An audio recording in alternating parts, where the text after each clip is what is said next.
Right, Shalom. First and foremost, I want to give all honor and glory and infinite praises to the Heavenly Father, Yahweh, Bashim Hawashai, Bahashim Rachak, double honor to the elders and apostles of GMS. Peace and salutation to the hopeful elect out there pushing His word in truth and sincerity. For this lesson, I will continue on my breakdown of the book of Sirach. Right now, I'm currently on Sirach, the 23rd chapter. For my last lesson, I stopped midway through the chapter, so I'm going to go ahead and complete it. Break down the precepts and Adoran to Zah, Lord willing. This lesson is edifying. This is Sirach 23 and verse 11. It says, "A man that useth much swearing shall be filled with iniquity, and the plague shall never depart from his house." Right. So this is going into making oaths in the name of the Lord, right? Or making vows or swearing on the name of the Most High. Somebody's not supposed to be always doing that, right? Just using the name of the Lord and just swearing upon it, constantly, right? You're not supposed to do things like that. It says, "If he shall offend, his sin shall be upon him, and if he acknowledge not his sin, he maketh a double offense. And if he swear in vain, he shall not be innocent, but his house shall be full of calamities." Right? So if he shall offend, meaning if he shall go off, if he shall sin, and he's already in that bad manner of always using or always swearing on the name of the Lord, and he's going off and he's sinning, the Most High is going to punish that individual. And if he's lying on that particular swear or that particular oath that he's committing in the name of the Lord, then that's a double offense, and the Most High is definitely going to punish that individual, right? So this precept really shows us that we're supposed to fear the Most High and not use His name lightly, right? The name of the Lord is supposed to be used in faith, right? In righteousness and in truth. Verse 12, it says, "There is a word that is clothed about with death. The Most High grant that it be not found in the heritage of Jacob. For all such things shall be far from the godly, and they shall not wallow in their sins." It says, "Use not thy mouth in temperate swearing, for therein is the word of sin." I'm pulling up in the GNT, but it's basically going into, you're not supposed to be swearing on the name of the Lord often, right? Just doing it without any fear and just lying upon the Most High.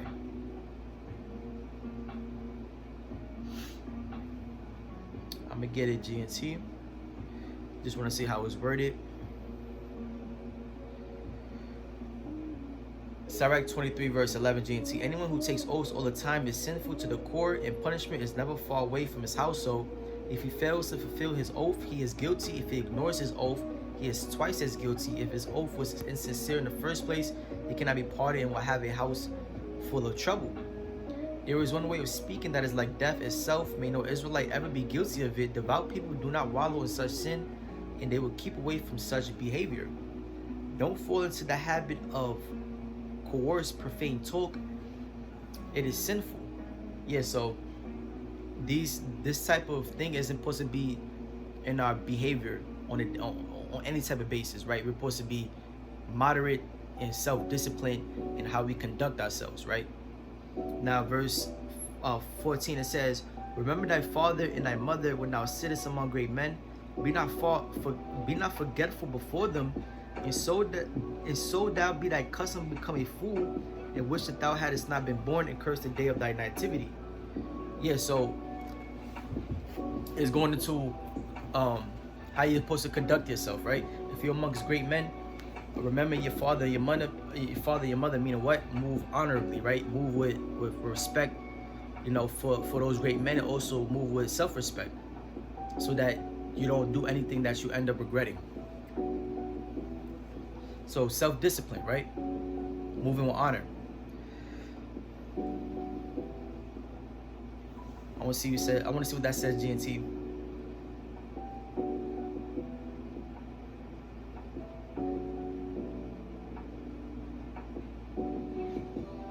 Verse 15, continue to read. It says, "The man that is accustomed to opprobrious words would never be performed all the days of his life."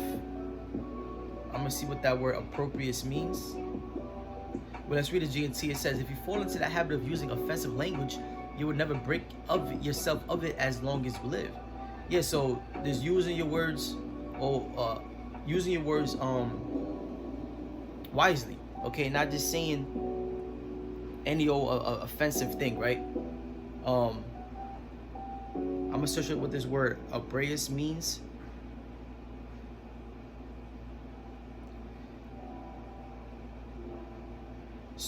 Oh no, 1 second.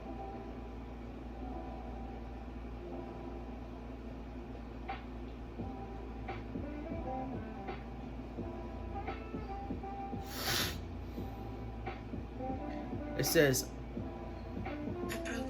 approprious is an adjective used to describe language or behavior that expresses severe criticism, scorn, or contempt. It can also be describe actions that are outrageously shameful and bring disgrace. Yeah, so the words that you use is severely contemptuous, and it brings disgrace, right? You're just saying things that extremely disrespectful, extremely offensive, right? This type of language and behavior isn't supposed to be found within somebody who's godly. Verse 16, it says, 2 sorts of men multiply sin, and a third will bring wrath. A hot mind is as burning fire, it would never be quenched till it be consumed. A fornicator in the body of his flesh would never cease till he have kindled a fire. Yeah, so as I'm mentioning, right, self-discipline, having discipline over your members, right, the things you say, and the things that you do, controlling yourself and trying not to go off, right, trying not to offend the Heavenly Father, right, and sin. This is what we strive to, right? We strive to keep the law, right? We rehearse the righteous acts, and we strive not to break the law. Verse 17, it says, all bread is sweet to a whoremonger, he would not leave off till he die. A man that breaketh wedlock saying thus in his heart, who seeth me, I am compassed about with darkness, the walls cover me, and nobody seeth me. What need I to fear? The Most High would not remember my sins. Now this is going into adultery, right? This is the mindset that somebody has when they're a fornicator, right? They have no fear of the Lord, no self-discipline, and they're not afraid to go off. They're not afraid to commit sin, such as adultery, right? They believe that nobody's watching them, right? That they're gonna get away with, such actions. Let's see what the Most has to say about that. Such a man only feareth the eyes of men, and knoweth not that the eyes of the Lord are 10,000 times brighter than the sun, right? So individuals who have that type of mindset, who don't fear the Most High, right? They're not afraid of adultery, which is sleeping with another man's wife. That's what adultery is, right? Men can have multiple wives. Women cannot have multiple wives. Sleeping with another man's wife is adultery. That's what adultery is according to the book, right? So a man who has that type of mindset, right, to where he only he doesn't fear the Heavenly Father to the point where he's not afraid to commit adultery, sleep with another man's wife. He only fears the eyes of men, right? He doesn't move honorably behind closed doors, right? He only wants to be seen as a certain way in front of the eyes of other men, right? He wouldn't do that if other men was looking, but he would do it if he was by himself, not knowing that the angels see all things, right? So it says, such a man only feareth the eyes of men, and knoweth not that the eyes of the Lord are 10,000 times brighter than the sun. So that's the power of the Most High, right? His eyes are 10,000 times brighter than the sun. The sun, we could look up at the sun and see how bright the sun is, right? That shows that the Most High sees everything, right? He knows everything. He sees all things. How does he do so? Through the angels, right? The angels report back to the Most High, but the Most High, he's omnipotent and omnipresent power. Okay, so 10,000 times brighter than the sun. The Most High knows all of our thoughts, right? Nothing escapes the Heavenly Father. It says, beholding all the ways of men and considering the most secret parts, right? So he knows all the ways of men, right? The Most High knows everybody's heart, right? He knows everybody's intent. He knows everybody's individual spirit, right? He made everybody, right? The priests call him the Father of spirits. You know all things ever they were created, so also after they were perfected, he looked upon them all. Give me 1 second.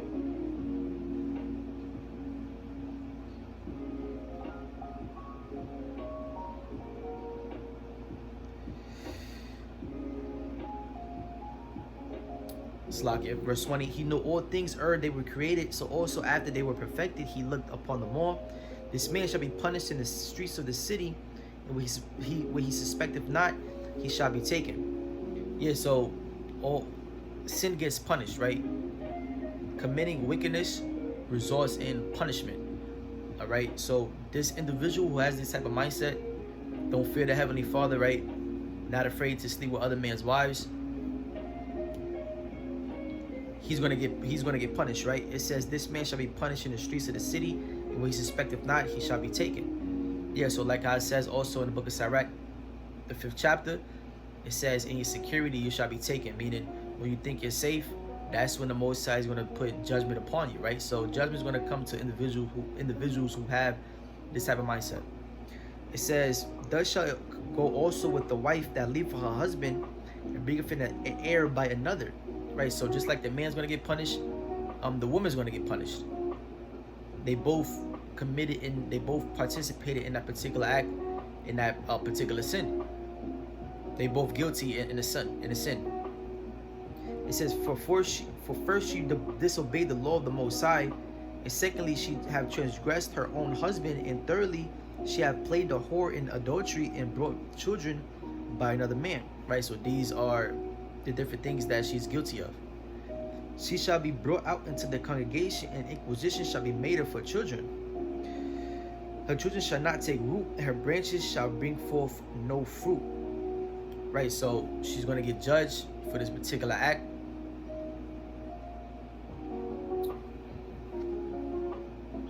Give me 1 second.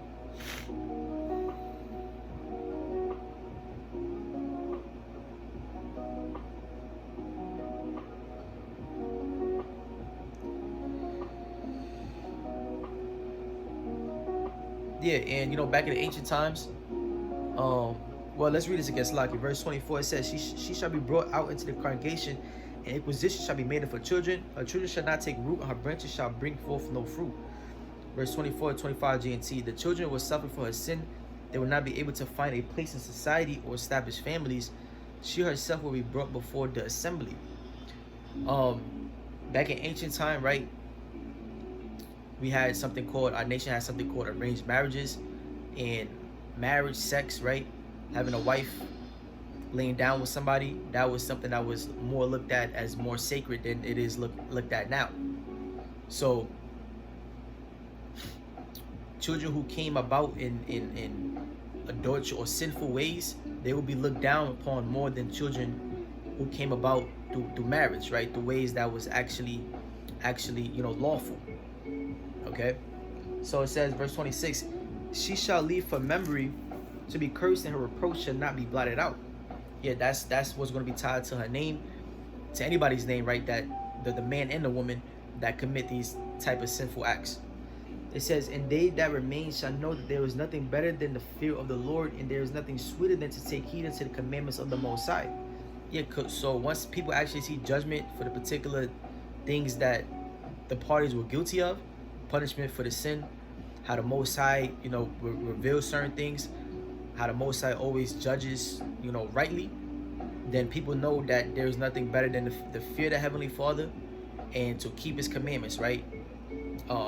Do those things that's pleasing in the sight of the Lord, because of the judgments that the Most High pronounced on individuals who perform wickedness, right? So this, let's read it again. It says, and they that remain shall know that there is nothing better than the fear of the Lord, and there is nothing sweeter than to take heed unto the commandments of the Lord. It says, it is great glory to follow the Heavenly Father, and to be received of Him is long life, right? So it's great glory to follow the Most High, and to be received of Him is long life. And that's what we have in this truth. We just got to hold on to it, right? And continue to endure. But with that, I want to give all honor and glory and infinite praises to the Heavenly Father, Yahweh, Ba'ashim Yahweh Shai, Ba'ashim Achad B'dash, Shalom.